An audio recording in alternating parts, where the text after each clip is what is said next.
এবার গ্রামীণ চিকিৎসকদের বিধায়কের সামনে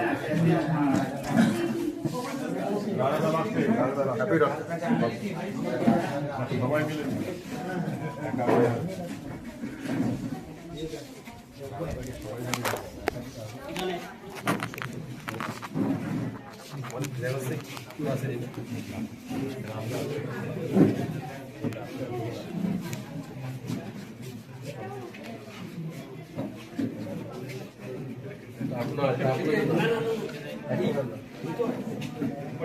আজকে তো আপনাদের সম্মান জানানোর জন্য উনি এসেছেন।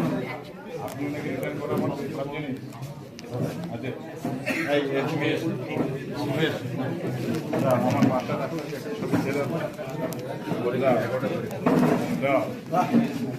কৃষ্ণতে যাও, কৃষ্ণতে যাও।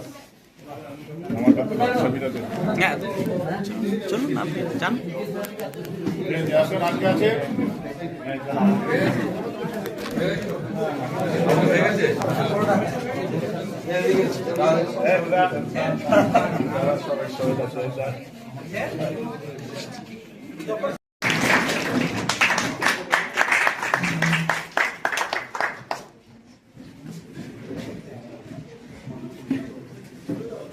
আমাদের ডাক্তার দিবস উপলক্ষে আজকের এই অনুষ্ঠানে শ্রদ্ধেয় বিধায়ক উপস্থিত থাকার জন্য এবং সকলকে শ্রদ্ধা জ্ঞাপন করার জন্য আন্তরিক বিশাল কিছু বলার কিছু নেই, কিন্তু যতই হোক এটা একটা স্পেশাল। যে ডাক্তারদেরকে আমরা বলি লিভিং গড, জীবন্ত ভগবান বলতে গেলে আমরা কিন্তু বলি ডাক্তারদের। সে ডাক্তারদের নিয়ে একটা দিবস পালন হবে না। পশ্চিমবঙ্গের বুকে সব দিবস থাকবে, ডাক্তার দিবস তো থাকতেই হবে। ডে শুধু ডে নয়, ডেটাকে সেলিব্রেট করতে হবে। যে সেলিব্রেটের মধ্য দিয়ে ওনাদের প্রেক্ষাপটটাকেও আমাদেরকে সাধারণ মানুষের কাছে পৌঁছাতে হবে। তার জন্যই আজকে সেলিব্রেশন। এই সেলিব্রেশনটা অতি কম সময়ের মধ্যে হয়েছে। আমি আশা করি আগামী দিনে সেলিব্রেশনটা ভালো করেই হবে। সেলিব্রেশনের জন্য সেলিব্রেশন নয়, মানুষের জ্ঞাতার্থে সেলিব্রেশন। তো আজকের দিনে দাঁড়িয়ে কালীনগর রুরাল হসপিটালে আমরা যারা ডাক্তারবাবু আছি এবং আমাদের গ্রামীণ চিকিৎসক আছেন, একটা সময় অত্যন্ত সুন্দরবনের ডাক্তার বলতে গেলেই কিন্তু আমাদের এই গোয়ার ডাক্তার গ্রামীণ চিকিৎসকরাই ছিলেন আমাদের একমাত্র মূল চাবিকাঠি। তাদের অবদানকে কখনো আমরা অস্বীকার করতে পারবো না। সার্টিফিকেটের মধ্য দিয়ে যেমন ডাক্তারবাবুরা আমাদেরকে বাঁচিয়ে রেখেছেন, বিনা সার্টিফিকেটের কিছু ডাক্তার আমাদেরকে প্রাথমিক চিকিৎসার মধ্য দিয়ে এই ডাক্তারবাবুদের সঙ্গে লিয়াজোল রাখার চেষ্টা করেছেন। আমি সবাইকে আজকের দিনে সম্মান, শ্রদ্ধা এবং অভিনন্দন জ্ঞাপন করি। তিনি পশ্চিমবঙ্গের অনেকগুলো তিনি কিন্তু ডিগনিটারি হোল্ড করছেন।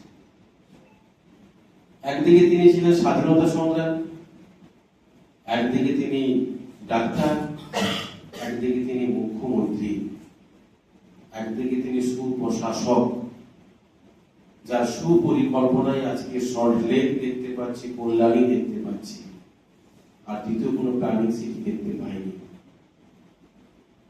আপনারা নিশ্চয়ই জানেন নীলরতন সরকার হসপিটালের কাহিনী। এই প্রবাদপত্রী ডাক্তার, উনি প্রবাদপত্রী ছিলেন বলেই মনে হয় জন্ম মৃত্যুটা একই দিনে হয়েছে। তার 1 জুলাই এমনই ভাগ্যবান উনি, ভারতরত্নে ভূষিত ডক্টর বিধানচন্দ্র রায় আপনাদের স্বাস্থ্য সেবা এবং আমাদের বিভিন্ন স্বাস্থ্যের পরিকাঠামোগত মানুষের রূপের পরিবর্তন করেছে। আপনার যে মূল কারিগর সেই ডক্টর বিধানচন্দ্র রায়ও ছিলেন।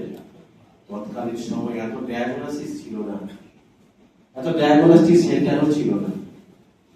Without diagnostic centre by physically diagnosis তিনি কিন্তু দেখে নিতেন, বলতেন আর কি রোগ হয়েছে।